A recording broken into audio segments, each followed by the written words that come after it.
The Lord is my shepherd, I shall not want.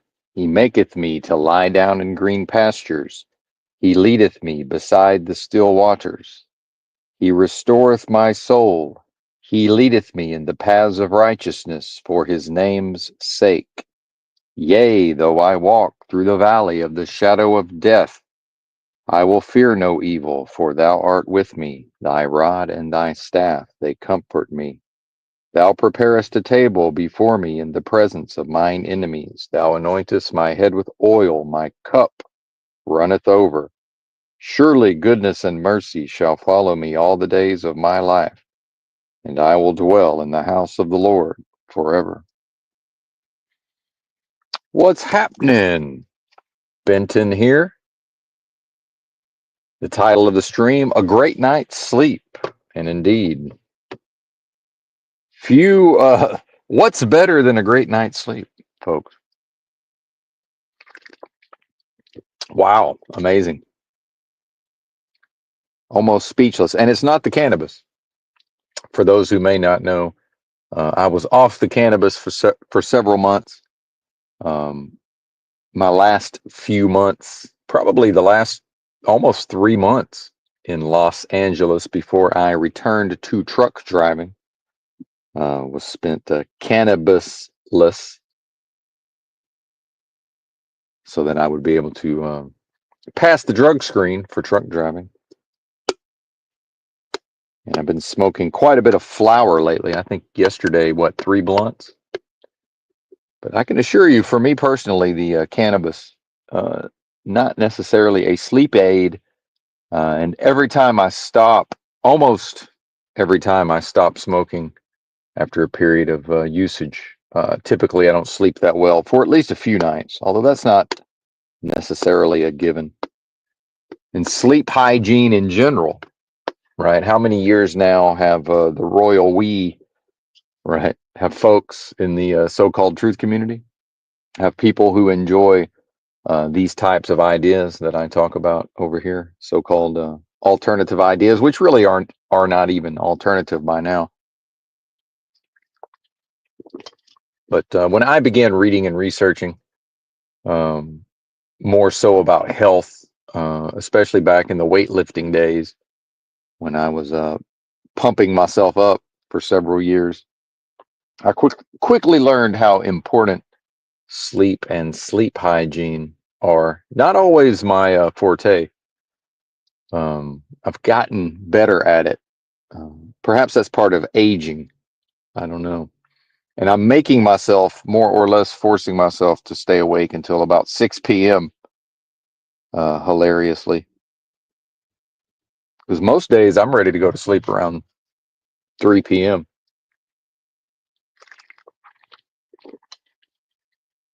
Some might call that depression. Uh, Seems to be fairly close to when my body wants to rest. Seemingly, it is a little strange at first going to bed that early. And in fact, much of my homeless time, once I settled into the, um, living out of the backpack, sleeping rough, traveling around, flying by the seat of my pants, I would typically pitch my camp fairly early. But then we also get into what time of the year, how long are the days, daylight savings time, and these things. And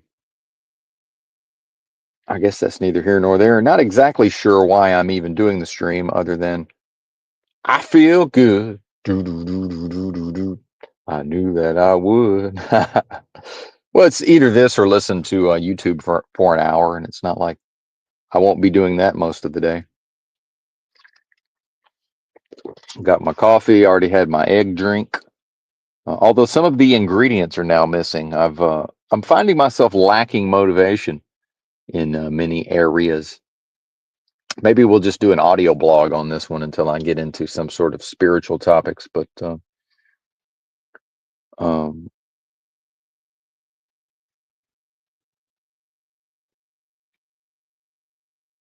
I had a thought about the estrogens. I was remembering the thumbnail for this stream, and one of the reasons I don't like to do cannabis, for crazy amounts of time or, years at a time like I used to. It does have a lot of estrogens in it.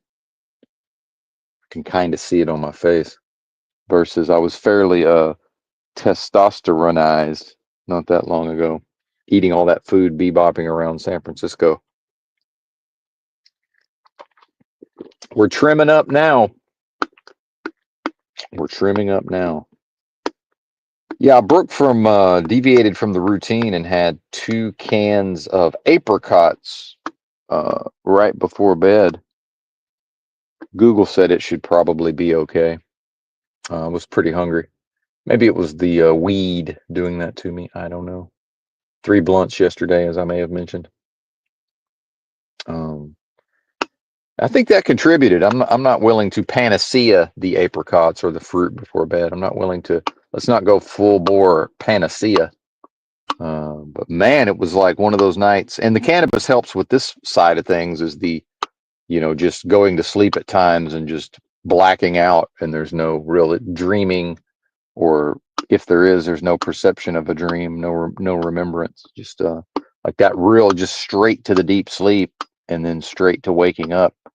And then I'm mastering the art of, since I do wake up way too early if there's nothing to do, I'm mastering the art of just lying there in a relaxed state on the floor, and avoiding any sort of stress or stressful thoughts, and managing that process of just remaining relaxed. How much of that is a practice in this, and I want to say in this modern world, but I'm coming to understand it's always apocalyptic. It's never not the sky is falling. It's never not, um, horrible, right? On some level. Now, there's times when society, as we've seen in America, is being built up. There's times where people have a perception, right, of, affluence, or, an easy time to get a job, and all of these things. But as we see, or just, hey, I can, it's 19, it's whatever year, and we're able to just work a job and, feed and clothe ourselves fairly easily. It never lasts, does it? And as I've noted many times, people like to romanticize, um, maybe from the 90s up until the early 2000s, but then it wasn't that long before that.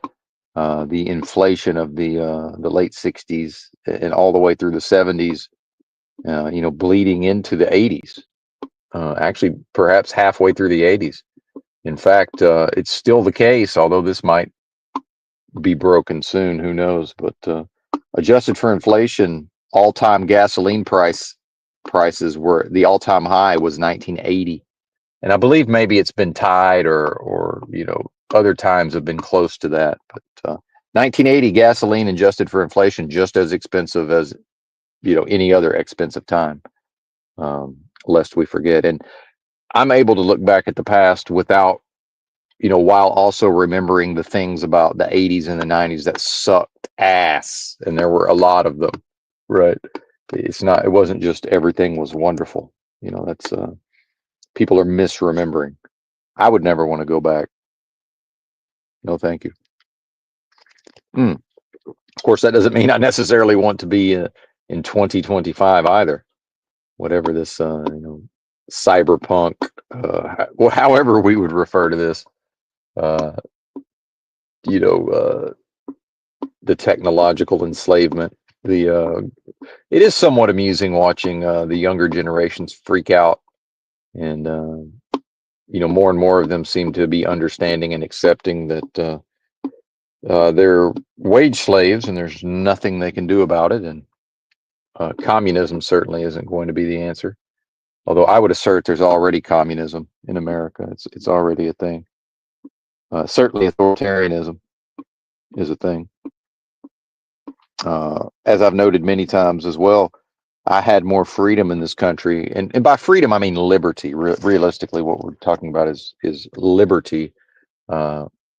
My liberty was less constrained when I was 10 years old, and that's not an exaggeration. A minor fucking child, and had more liberty than I do now as a 49-year-old, almost 50, in some ways, not across the board, but in many ways.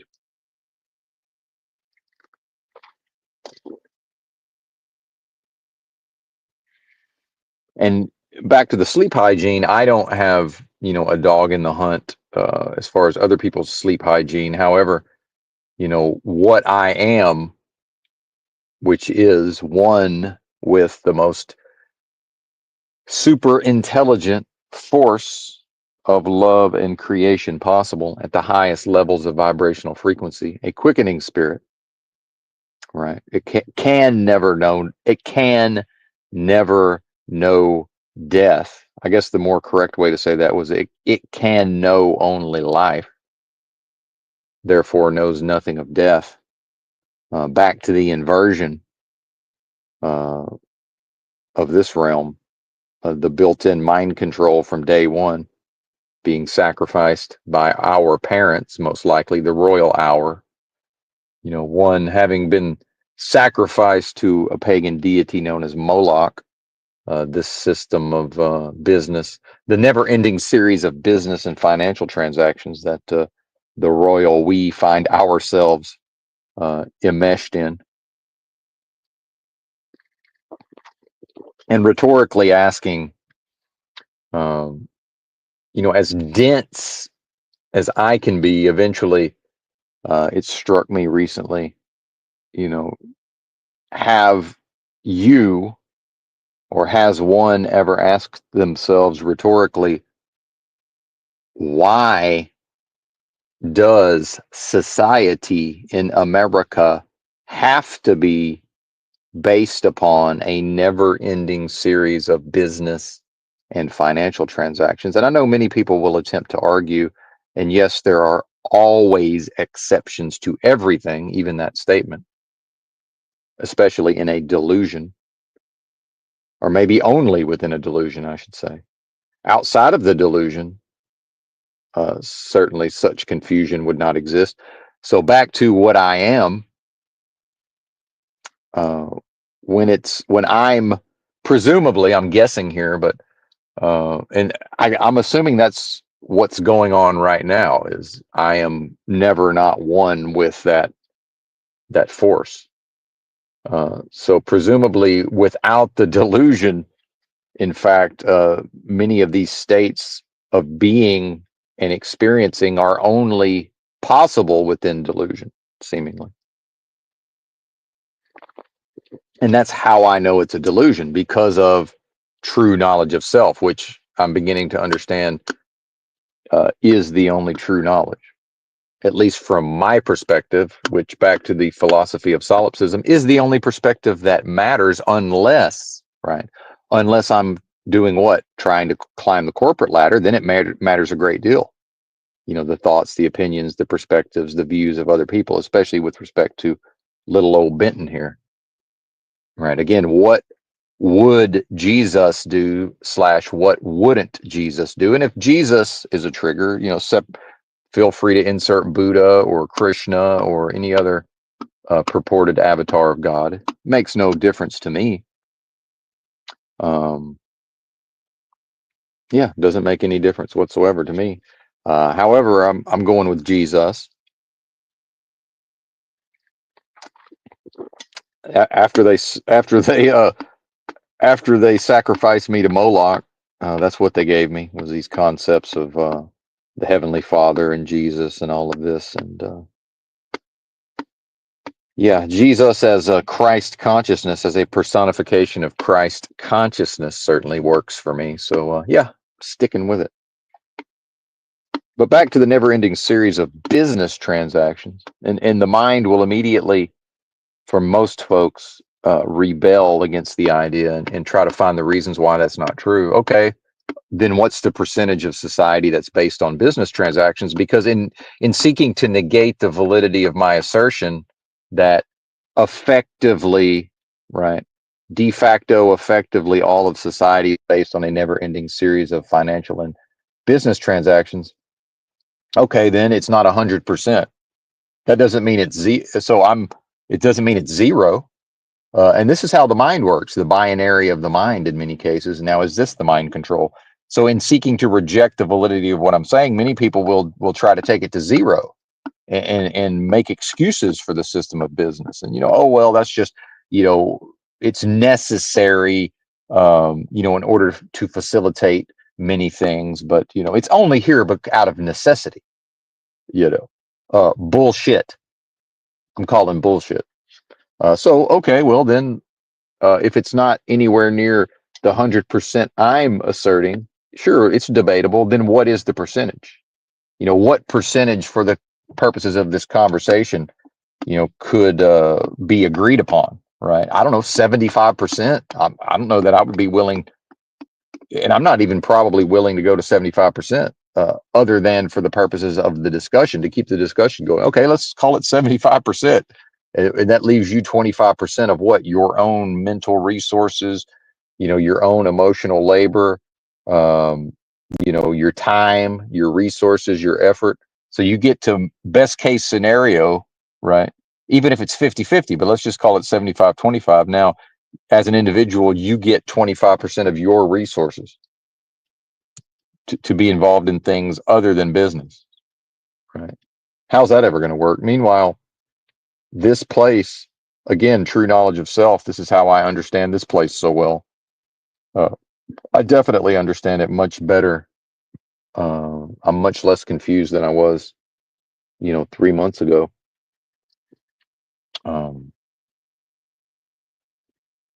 This place is exactly how it must be. This whole idea of come together right now and reform dystopia, right? Like, oh, the Republicans are finally, people are waking up and they're going to defeat the pesky Democrats. And the Republicans are going to lead the way into a shining future of families and, cleaned up, blonde hair, blue eyed white people everywhere, right? Living their best lives, perfectly healthy. And, that's like a paragon of all things possibly successful at the level of humanity. Okay. And McDonald's is still going to be the number one restaurant in the country. So, that imagining, right? That imagining of some Aryan future, right, in America. How does that jibe with number one restaurant McDonald's, number two Starbucks? How does that work? Now, some might cynically say, well, we're not going to be able to afford the McDonald's and the Starbucks. Well, fair enough.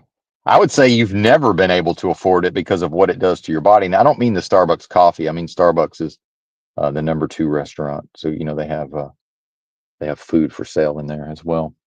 Although the coffee is technically considered a food, and most people get high calorie, lattes or whatever the fuck they're getting out of there. I'm one of the few old man black coffees around. Yeah. And I'll tell you why people go to Starbucks for coffee. If people who actually, like me, drink coffee, whether they put cream and sugar in it or not, I'm talking about just regular, actual, not a milkshake. They got the caffeine content perfected. That's why it's perfect. Because I'm having gas station coffee, tastes better. It's probably been in the urn for 8 hours. Hey, that's just flavor enhancement. This tastes better than any Starbucks I've ever had. Starbucks has mastered the caffeine. This just doesn't have the caffeine that I need. It's simply not there.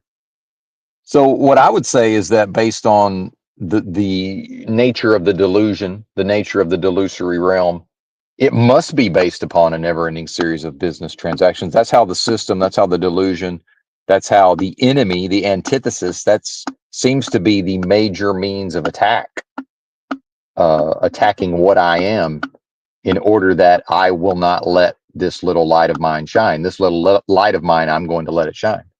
That's the delusion. That's the realm mocking what I am, right? Because that's not what's happening out here. These people, myself included, much of the time, these little lights of ours, the royal we are not letting them shine. And what better way to let the little light shine? The Nancy Pelosi's MS-13 spark of divinity. How about everybody just stay the fuck home? If you really want to do a thought experiment and find out what Americans are about within this delusory realm, and I direct it at Americans because America is the tip of the spear with respect to a lot of this stuff. It's impossible. Americans cannot stay home long enough to at least temporarily force the governments and the corporations to pay attention to what the desires and the needs of the masses of people. They're not able to do that, and the system knows it. This functions as a chessboard or a chess game in some ways. The system, the delusion, Moloch, the antithesis, all of that, whatever that intelligence is, whatever's represented there would understand, oh, these people can't stay home long enough. It's not possible. And again, that's another part of why the place is exactly as it must be. Because if it wasn't that way, if people were able to stay home for a month and say, hey, government and corporations, we're not doing fuck all until y'all figure it the fuck out. So, we'll be chilling at the crib. Y'all let us know what you come up with. Meanwhile, the governments and the corporations and all of these institutions, now we're back to the inversion. Oh, the people don't have the substance or what it would take to choose to stay home, but the system is able to order them to stay home. Isn't that interesting? As we saw during the pandemic, shelter in place. And I know people will say, well, not where I live, and it doesn't matter. Not concerned. Their psychology is already studying the effects of what all of this did to the youth, to the people who were, the children being formed, still forming socially during that time. Whatever may or may not have gone on in your local areas is irrelevant. I'm addressing the whole, right?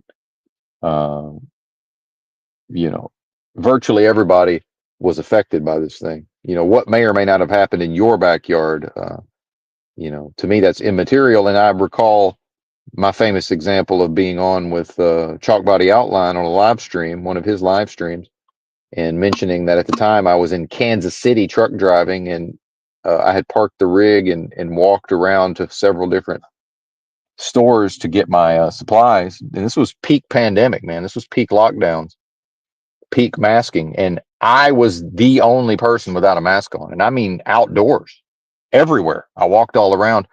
And so I'm relaying this to Drew World Order.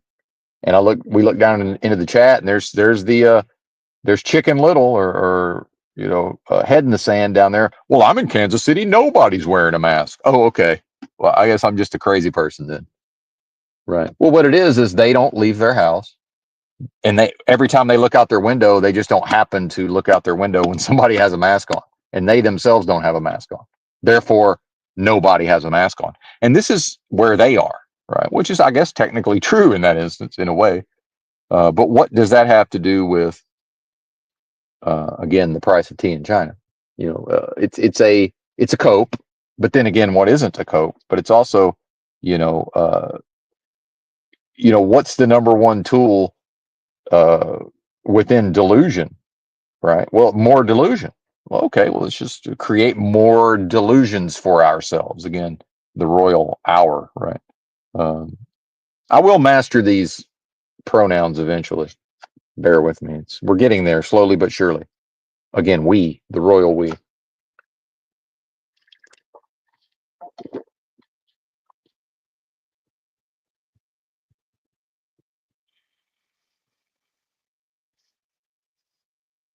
Well, and regardless of, did things have to be this way to get to where they are now? And we can all have our own viewpoints and opinions, or each person involved in this discussion. I used another pronoun, anyone who may involve themselves in this discourse or discussion, about the realm being based on business transactions. But at this point, when we watch people's behavior, it's not debatable. Watching the behavior of the populace, the national religion is consumerism. It's branding, it's specific products and services, the purchase of which allowing the individual to view themselves in specific ways, also to then put forth a certain specific image on social media. The social contract having morphed into, we've all sort of, not we, but the populace, the social media, you know, the masses on social media have more or less tacitly agreed that, at the level of a social contract, a new covenant perhaps, to, complement and support one another, provided that the proper brands are present, the proper types of fashions, the proper types of products are on display, right? And now here come the likes, here come the retweets, whatever it is, here comes the attention, give me attention, give me attention, give me attention. As a very early adopter of attention seeking, well before it was in vogue, right? Now here's how it's the real deal. Like Benton and his attention seeking behavior going well back to childhood. Yeah, it's part of my personality as far as I can tell.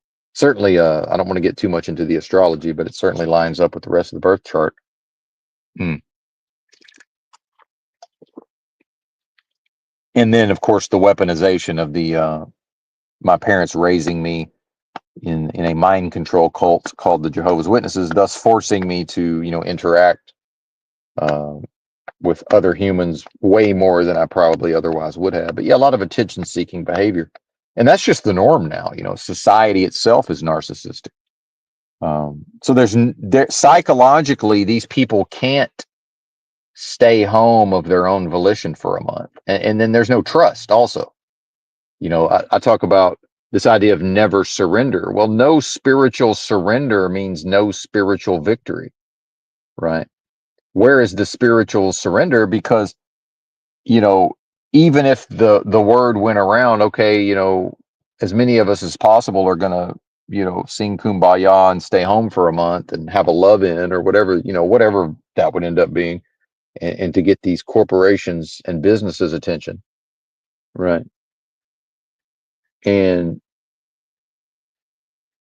I just realized probably as soon as the automation reaches the point to where if a sizable portion of the populace did stay home out of protest to try to enact change, it's not going to happen until society reaches that point where, well, it doesn't matter anyway, because enough of the work is automated and, the trains can still more or less run on time and the garbage is still getting picked up type shit.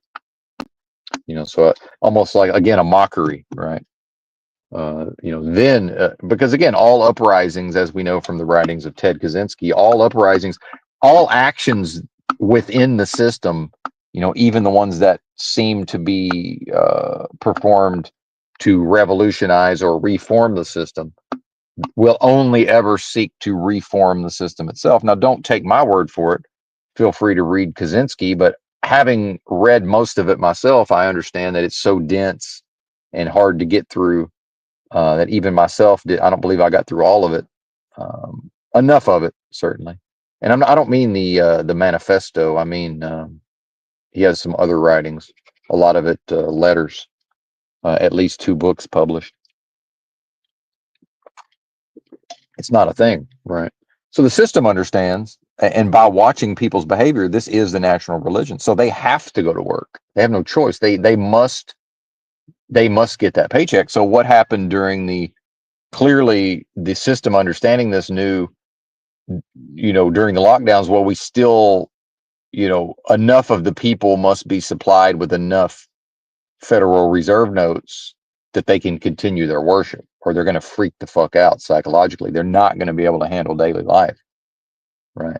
And this is also why Americans are unable to live well below their means. It's not a possibility because this corporate system of a never-ending series of business transactions, as it progresses along a line of progression, right? As as this progresses, so in 1920, it was the same system. And I think this is very important. No proper society would be capable of giving birth to the present society. Thus, I just use logic and prove that the past societies of America, solely based on uh, the fact that they led to what is happening today, there's a 0% chance that those were proper societies. Now, a person living in 2025 is free to look at the past and romanticize and forget the bad things that happened and to say, well, no, that was a proper society. Okay, well, how is it possible that a proper society leads to however one would classify what we have, what is going on today? Right? To me, that doesn't seem possible. How is that possible? How could that ever be a proper society? It's like, okay, we have in 1920, okay, we've constructed a proper society. And I know already I'm thinking of the problems that were going on in 1920. In fact, the stock market crash was coming, not very much longer, right? A stock market crash. Oh yeah, now we're back to what? The never-ending series of business and financial transactions. But even if you just want to look at just the morality, right, in a vacuum, just because today has progressed to this level of depravity, decadence, immorality, and all of these things on display, that doesn't mean that 1920 was moral. It's just like the Democrat Republican thing. Yeah, I see how ridiculous and evil in many ways and all of this that the Democrats are. None of that confers positive traits onto the other side. This is mind control. The system itself, that mind control is built into the system. Oh, look at how ridiculous and inept and horrific and immoral the Democrats are. Oh, okay, over here's their opposite, the Republicans, the opposite color, right? Uh, some of the rhetoric is the opposite. Therefore, they must be everything holy and moral and wonderful. Meanwhile, the last time America was the laughing stock of the world and of no reputation, oh, it was the Republicans that did that. Oh, well, this time it happens to be the Democrats. Okay. So the answer has to be vanquish the Democrats and laud the Republicans, and now everything's fine.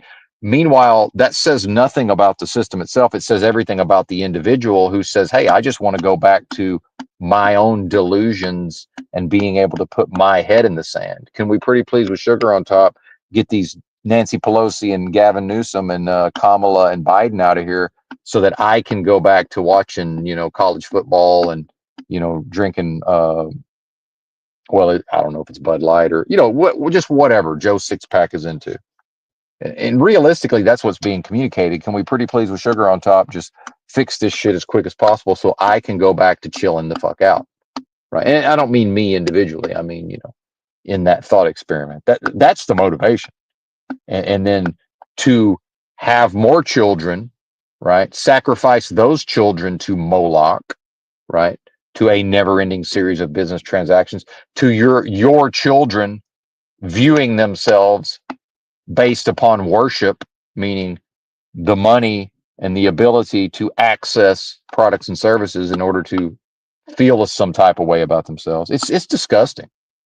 Marketing and advertise, it's just disgusting. And I've, part of me taking it to the streets and maintaining my own mental health, part of that was, avoiding a lot of this stuff as much as possible, around notions of marketing and just slogans have been bothering me for a long time. I saw something recently it was more or less the one that really got my attention many, many years ago was that DirecTV's NFL Sunday Ticket, their season pass, and the marketing campaign for that, and this was many years ago, was become the world's most powerful fan. And that's when I really began to understand a lot of these ideas around, oh, okay, the appeal is in being able to feel some type of way about oneself, but only if the right products and services are purchased, which is also simultaneously what? It's affirming, it's cursing the blessing, right? So to curse my own blessing is to find myself in this delusion, in a delusory realm, a never-ending series of business transactions. what I am is the blessing, right? My essence being one with the most super intelligent force of love and creation possible at the highest levels of vibrational frequency, a quickening spirit, that is the blessing. What other blessings could there possibly be beyond that? That is the blessing. So it's the system, and it's an offer. So there has to be the never-ending series of business transactions. That's how there's the never-ending series of offers. Hello, Benton. Would you care to opt in to cursing your blessing in this moment? Would you like to check the box and opt into cursing your blessing via business, consumerism, the national religion, marketing, your view of yourself, right? So to affirm a lack, that's cursing my blessing, right? Every time I accept this system, and I've done this, and I'm certain probably every single one of us has done this at times, because what I am can only ever know abundance. What I am can never even comprehend or experience a lack of anything, right? So to even affirm a lack of what? Oh, now I feel disempowered if I don't buy the NFL Sunday ticket, if I'm in fact an NFL fan and I have DirecTV, or maybe to even get people to switch to DirecTV and have it installed. And I'm merely using this as an example. I've seen far worse examples accidentally. Like I saw one recently. It was so horrific. I fled. I don't even remember what it was. It was just it was just so fucking horrifying. I had to get the fuck away from it, whatever it was. So again, in this inversion, it's to curse my blessing, right? Because again, in this delusion, it's we're pretending like this is an individual experience. The royal we, right? The royal we is pretending like this is somehow even possibly an individual experience. Again, not possible because of the indivisible nature of the most super intelligent force of love and creation possible at the highest levels of vibrational frequency. It's not possible. See, it's not possible that I'm here as a discrete being who's wholly WHOLLY separated and broken off from an indivisible force. That's not possible, right? Therefore, logically speaking, this has to be a realm of delusion. It can't be anything other, anything else. If I am what I know myself to be, and in my world, inside of my sphere of influence, there's no if. But for the purposes of the discussion, I will throw the if out there. But knowing what I am, I know what this place is. Because the only way I can be what I know myself to be, this realm has to be what I'm finding it out to be using logic. It's quite the mind fuck, or it could be. So when I am interfacing with this marketing and advertising, right, to even be persuaded, to allow oneself to be persuaded by such marketing is to say, oh, okay, well, I did lack something and I wasn't feeling that great about myself. Now, at least temporarily in this moment, I feel fantastic. I'm fulfilled. I'm all knowing. I'm omniscient. I'm powerful because I've purchased this product or service. Everything's wonderful, right? That is to affirm that it's even possible for me, what I am, to experience lack of abundance, meaning to curse my own blessing. And that is the point of this place.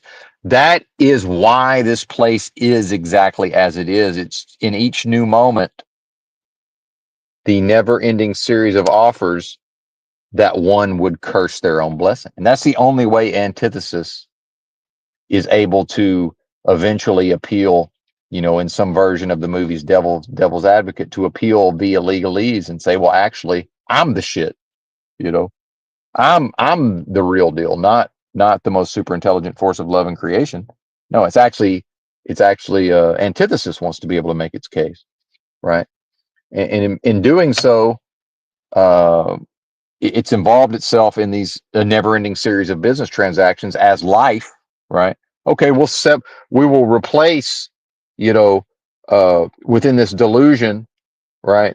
We'll have the parents sacrifice, uh, little Benton to Moloch and then we will raise him up and instruct him in all of the ways of this world, in business and money. And this is what life's about, little Sonny.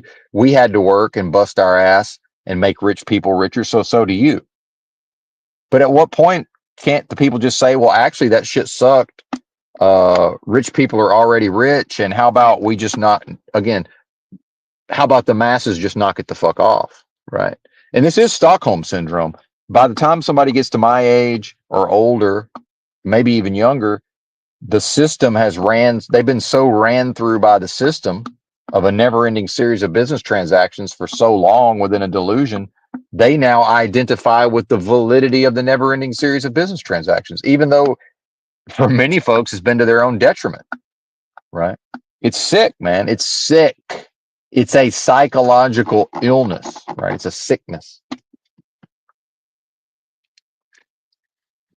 Psychological sickness. So knowing what I know now, what is the purpose of my life?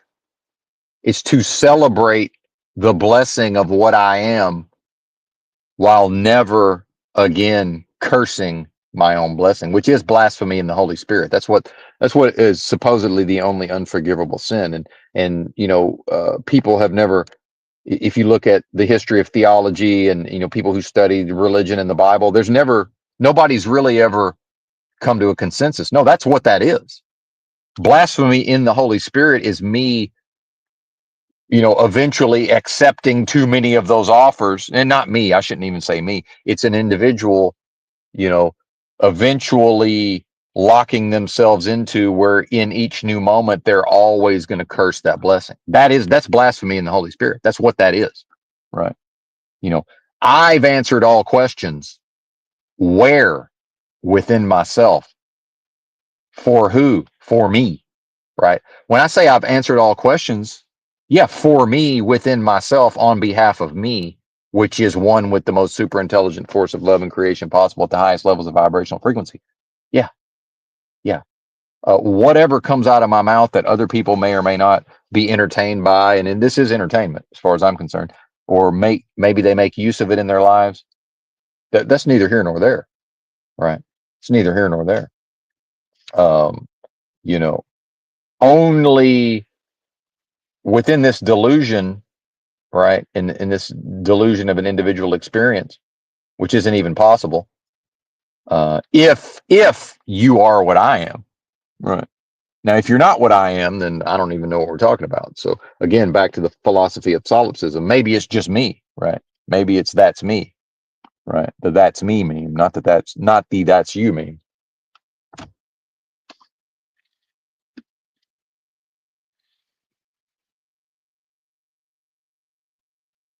So, and that's a surrender. When I talk about no spiritual surrender, if the individual will not spiritually surrender, they will not ever know spiritual victory. Period. It's a requirement. That's how things work here. It has to happen. So, the trust for me was trusting in the submitting to this law and this authority, right? And then only to discover, oh, that's me, right? So my reward. And again, I have no way of knowing if any of this will work, air quotes, work for any. I'm only speaking to my experience. I'm not creating a religion. I'm not saying, hey, do like Benton's done, and then you will get this, that, and the third. I have no way of knowing any of that. Either way, I don't know. I have no knowledge of any of that. So my part of my gig was just especially after the direct experience of the Christ consciousness many years ago. It was like, okay, well, as I'm evolving my practices and becoming way less of a bad person and eventually becoming an arguably good person, while all of that was going on, also working with these concepts of trusting and surrendering to, initially my understanding of the will and the law of the Most High God is what we called it at the time, or what I called it at the time. But guess what? That's me. I'm not, no, oh, he's saying he's God. No, I'm not saying that. I'm saying what I am is one with what people think they mean when they say Heavenly Father, or, one true God, or, the Most High, and all of this. That's what I'm talking about. Yeah, that's me, not not the personification of the force itself. See, the indivisible force, the delusion of Benton can never have control. Meanwhile, that force itself would never seek control. It's not, doesn't have a controlling nature. See, it's a loving nature. God is love. See, so the system has built-in mechanisms that the moment I start to talk this way, here comes the finger pointing and, oh, well, Benton's saying he's God from the Bible. It's like, no, I'm not saying that at all. It's not what I'm saying. Quite not the contrary, but no, not at all. I understand why folks have been mind controlled into interpreting my commentary that way. And I know that's the case because my mind is also interpreting it that way on some level. Yeah, I get it. So for me, it's that, well, okay, the world's fucked. My life was in shambles in many ways, especially morally for a time, for a while. And it was like, all right, well, we're just going to see how this goes, right? Submission to the will and the law of the Most High, right? And then here was part of my reward was for trusting was, oh, well, it turns out what I was submitting myself to, that's me, right? So I surrendered to what's already in me. Again, the kingdom of God is within me, says the Bible. And the Bible's fucked up. It's got all kind of problems. It's intentionally misleading in many places. It's exactly backwards in others, especially hang on, the we've been discovered perhaps.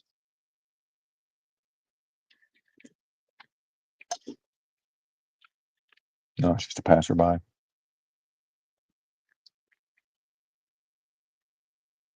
The old discourse draws a lot of attention at times, but not in this case.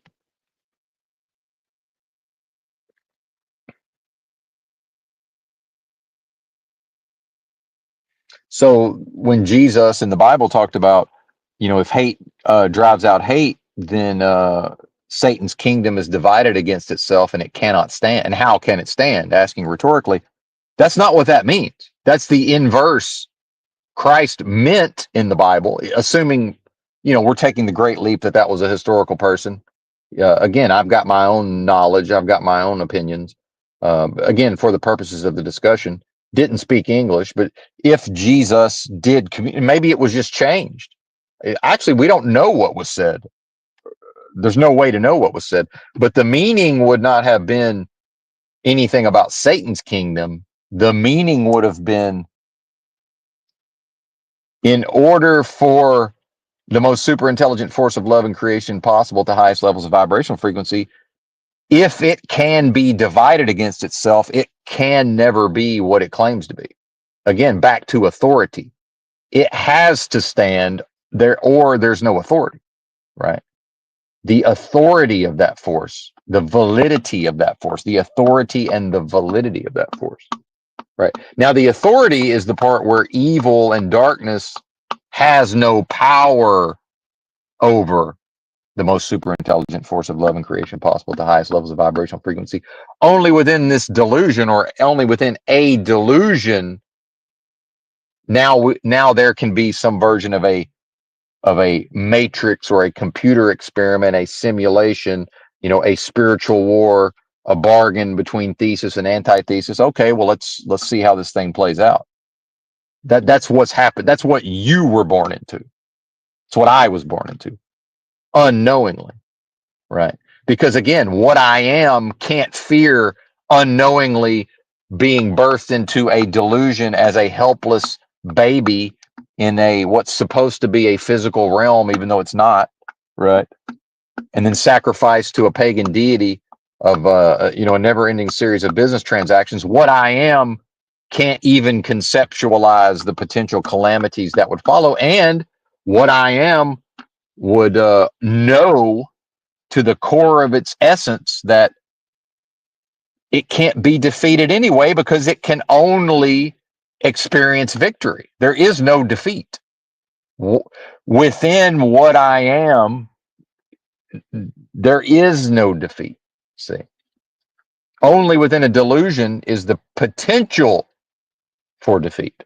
There is no potential for the most super intelligent force of love and creation to possibly be viewed as defeated except within delusion. That's it, right? So what is there for me to fear now as a human, you know, a not yet perfected human? Yeah, I said it, Christians, a not yet perfected. Meanwhile, that's where I started, folks. Do you think Moloch has any interest in uh, sacrifices that are one iota short of perfection? Why is it the child? Why is it the babe? Why is the baby born helpless? Right? This is the spiritual innocence. That's spiritual perfection, folks. That's what that is. Oh, you're going to tell me I can't perfect this human experience? It's how I was born. Tell me what I can and can't do. And that's one of the main. And I'm getting a little. Yeah, Benton. Good job perfecting it. You're getting angry. Yeah. Well, okay. I didn't say it was going to happen in the right now or in the next few moments. I will master all of this if I live long enough within this delusion. Maybe that's when I get to leave this place is when the progress halts. Maybe that's why I'm still here, continuing to progress. Maybe that's the reason. I do enjoy progressing, certainly. My path is progress, always has been.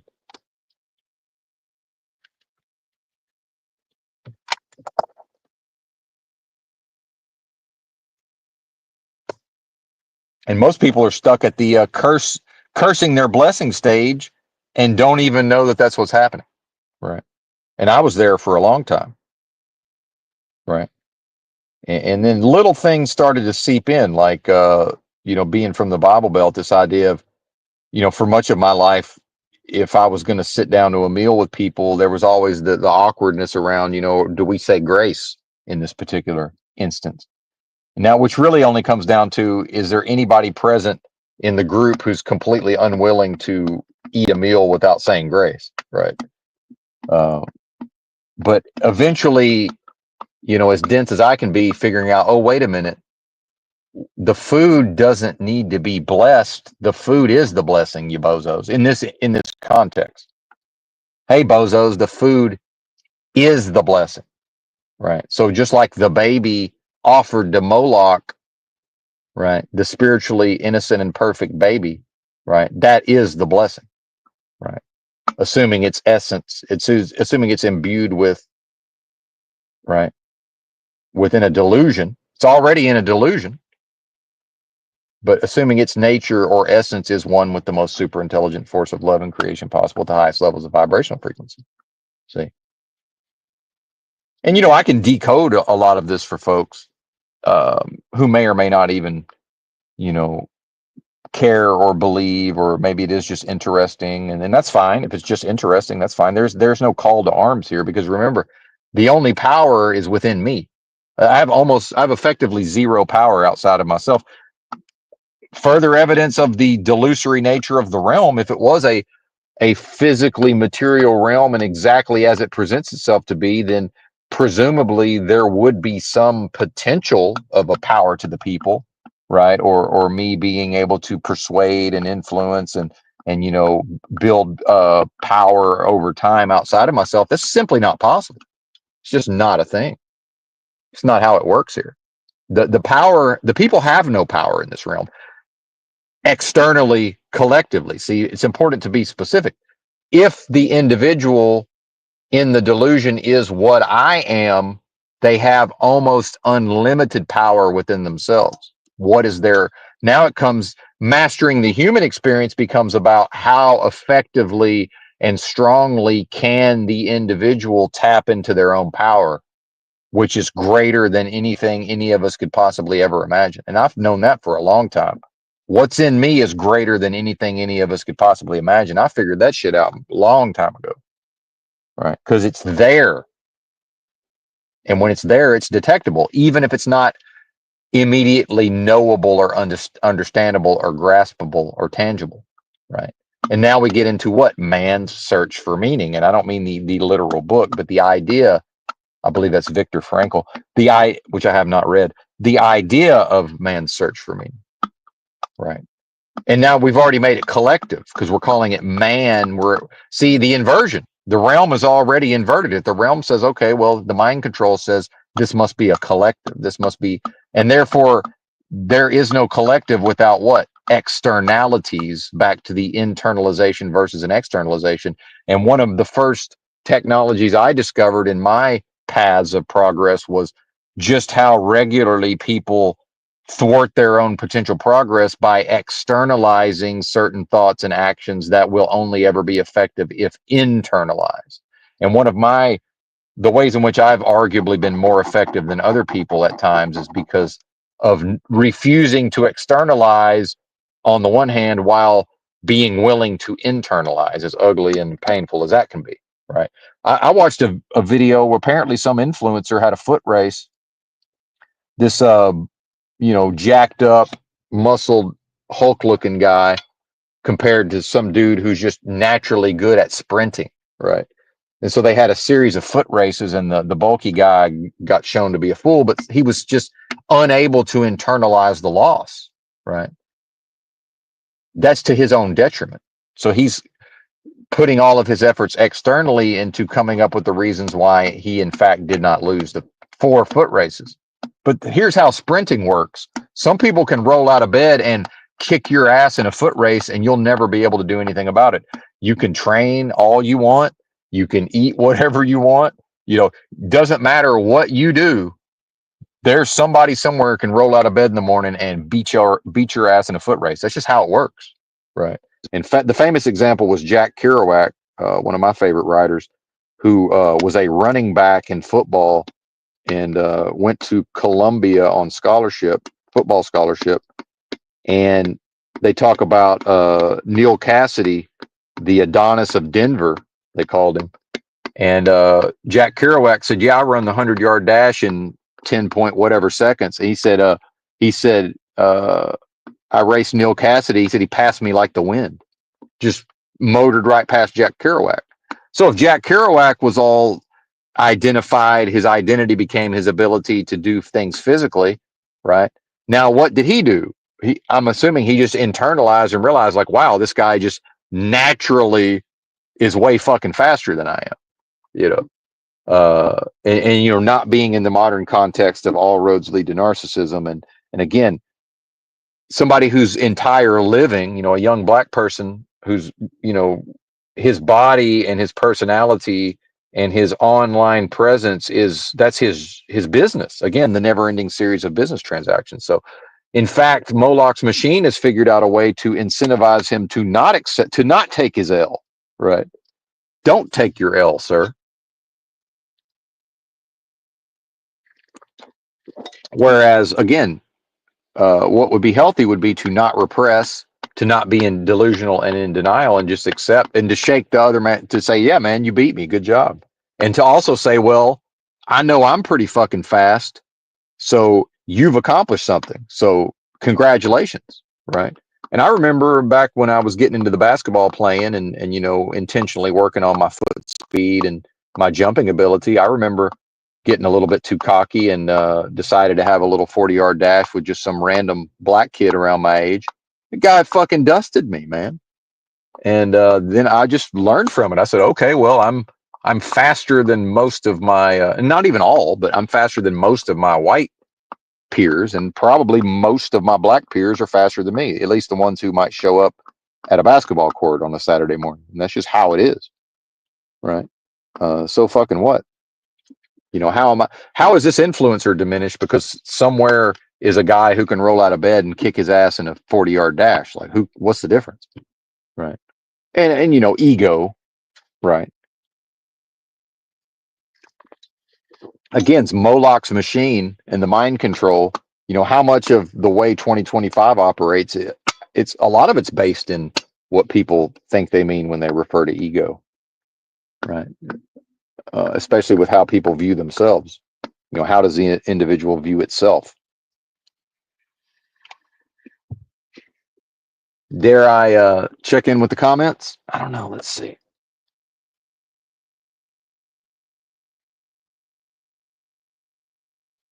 Well, and this is what I love. See, uh, Chris is talking about. He says the Jews come from Judea. Well, I hate to break it to you, sir, but as a concept, a group of people referred to as Jews, that's dead. Meaning that concept can never leave this delusion, right? So when we see certain people talking about the concept of sealing in the demons, right? Meaning that the demons and evil will never leave this place, right? That's what that is. And I'm not calling that group of people evil. I'm saying, even if I was, it wouldn't matter. What I'm saying is the concept of a group or a race or a religion called Jews is dead. That concept will never leave this place, right? Judea, the concept of a Judea. Now, if that's some sort of, if that has a deeper spiritual meaning in a context, that's different, right? But then again, words on a screen can never be manifested truth. Words on a screen are dead. See, so in the way you're using this, and I'm not picking on the commenter, I'm making it a larger point. This idea of Judea, that's dead. See, so how much, and I won't even say waste because I'm in a delusion, so I don't know that it's even possible to waste much of anything here. It seems to me like as long as I'm not cursing my blessing, and as long as I'm, you know, behaving properly in the ways I know, proper behavior to be, I don't, what else matters, but this is all dead, man. None of this even, none of that exists. I hate to break it to you, the Jews don't exist. Now, as individual humans, if they have Nancy Pelosi's MS-13 spark of divinity, and if the individual is still redeemable, meaning at some point, this is what's meant by redemption. At some point, does the vibrational frequency of the within the delusion, does the frequency of that energy sphere, does it vibrate so slowly that the larger I am would say, I never knew you, meaning, well, you're clearly not a part of what I am. So assuming the individual hasn't hit a point of no return with respect to their redemption, and what I mean by redeemable is a specific thing. See, I'm answering all of these spiritual and religious questions. I'm answering them for me within myself. I'm interpreting scripture, right? I'm doing all of this in real time. Redemption means capable of, well, in fact, not even capable, unable to be entrapped here. See, what I am can't fear being trapped in hell. What I am can't fear being unable to escape this place. Because if it is capable, if what I am can be ensnared or entrapped or held here, it's not what it purported to be in the first place. See, that's the spiritual war, or that's like the spiritual litmus test, right? And that, I like that. That's exciting to me, right? And I've wasted a lot of my, and again, waste is probably not because a lot of good came out of it. So waste, I didn't waste anything, but at a certain point, continuing to spin one's wheels in the same mud, it's like, okay, now how about why am I not getting on with it? Why am I not moving on to the next thing? Why am I stuck at the phase? And again, not me, but why is one stuck at the phase where they're continuing to go over and over and over the same concepts, but not bringing forth anything new, right? Creatively. And I would say probably it's a fear of what will I be like if I go to the next phase. See, that's the thing about when I talk about these different versions of Benton. I have no way of knowing what the next version of Benton is going to be like. That's a threat to the entire worldview. It's a threat to how my family sees me. It's a threat to how especially in the past when I was more, insinuated into regular society. There's a lot to fear around that. And then managing one's own sanity and one's own mental health also. It's like, okay, do I even know who and what I am outside of what has been constructed based on being offered up to Moloch's never-ending series of business transactions, right? year after year after year of defining myself in relation to a delusion, a delusory adversarial realm of business transaction. That's a perversion. That's a violation. Number one, that's a violation spiritually. Number two, it's a perversion, right? So the daily life of an American is lived as a perversion.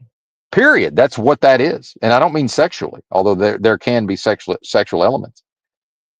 What we consider to be the idea of an American dream, or get a job, be productive, serve, your community, that's all perverted in the way in which it's being performed. It's perverse. Now, the ideas themselves are not perverse. I'm saying the way it's being performed is perverse, right? So what I would say is, as much as so-called truthers love to say, oh, it's all a distraction, everything's a distraction. Well, that may or may not be true. My first question is, a distraction from what? But then Chris is distracting himself potentially if he has the potential to redeem himself, meaning to leave this place, right? And to no longer exist within delusion. Well, what better way to distract himself from what could be accomplished than to focus on, some version of Public Enemy's album, It Takes a Nation of Millions to Hold Us Back? Because whatever a group of people called Jews may or may not be doing is completely irrelevant to what I am. Has nothing to do with anything. I'm in a delusion whether or not there's Jews. See, that's circumstance. Circumstance. If there was not a circumstance of Jews, there would be a circumstance of, there's not going to create a vacuum. If you just remove the circumstance of whatever we're referring to when we talk about Jews, then that's not going to just leave a vacuum. Something will fill that void. A different circumstance. Who cares? What changes? What? The way it looks, the way it talks, the food it eats. Same fucking thing, man. What's the difference? Something's going to be there serving the same function, right? So focusing on focusing on the way the circumstance looks and behaves and presents itself, that's a distraction. Why is one participating in that distraction?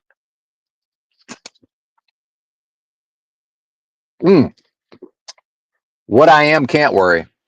No, I've got, and I'll end up by, I will accept this offer to talk about me. I've got what's known as white boy sprinter speed learning to fly. I have what's known as white boy sprinter speed, which means I can outrun most of the white boys. That's all that is. Because y'all may not know this, a lot of white boys don't have any sprinter speed, meaning they can't, if it's a sprint, you can't tell they're sprinting, right?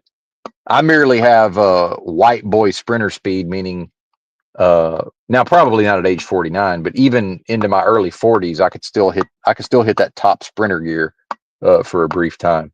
That's all that means. Trust me. I had a but then again, there are fast white boys out there. I'm just not one of them, which is fine. Did pretty good with the old vertical leap though. I was with the vertical leap. And you may not know this, learning to fly, but if we believe in ancestors and genetics, I have the literal, this is a literal fact. I have NFL all-pro wide receiver genetics. So whatever that means to you, sir. I'm a direct descendant of a person who was an all-pro wide receiver in the NFL. So who in fact set records for pass receiving. So anyway, that's enough about me. I'm going to go on to the store, get my day going here. Appreciate y'all hanging out. Thanks for watching. Bye.